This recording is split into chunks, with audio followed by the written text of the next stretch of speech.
BNP ওই রাজনৈতিক দল যে রাজনৈতিক দল জনগণের সঙ্গে প্রতিশ্রুতি দেওয়ার পরে শতভাগ বাস্তবায়ন করে, সেই বিএনপি। তো বিএনপির ব্যাপারে মানে নেগেটিভ ভাবার কোনো সুযোগ নেই। অল্প সময়ে নির্বাচন ইশতেহারের পরে নির্বাচন মানে প্রচারণার থেকে শুরু করে এ পর্যন্ত মানে সব সময় আমরা এই ফ্যামিলি কার্ডের কথা জনগণকে প্রতিশ্রুতি দিয়েছি।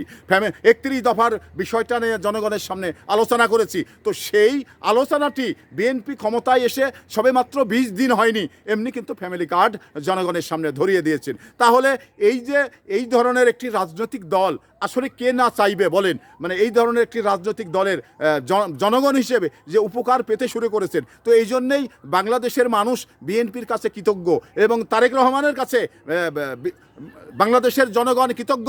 কারণ যে কথা তারেক রহমান বলেছেন সেটা শতভাগ বাস্তবায়ন করলেন। কারণ এখন পর্যায়ক্রমে যেটা মানে হওয়ার কথা সেটা কিন্তু পর্যায়ক্রমে হয়ে যাবে। তো এখানে আমরা জনগণ হিসাবে এটাই কিন্তু চাই। কারণ জনগণ সরকার জনগণের সঙ্গে কোনো প্রতারণা করবে না, সরকার জনগণের সঙ্গে কোনো মানে চালাকি করবে না, চতুরি করবে না। জনগণ সাদামাটা শান্তিপ্রিয় জনগণ, জনগণের সঙ্গে মানে সৎ আচরণ করে সরকারকে রাষ্ট্র পরিচালনা করতে হবে।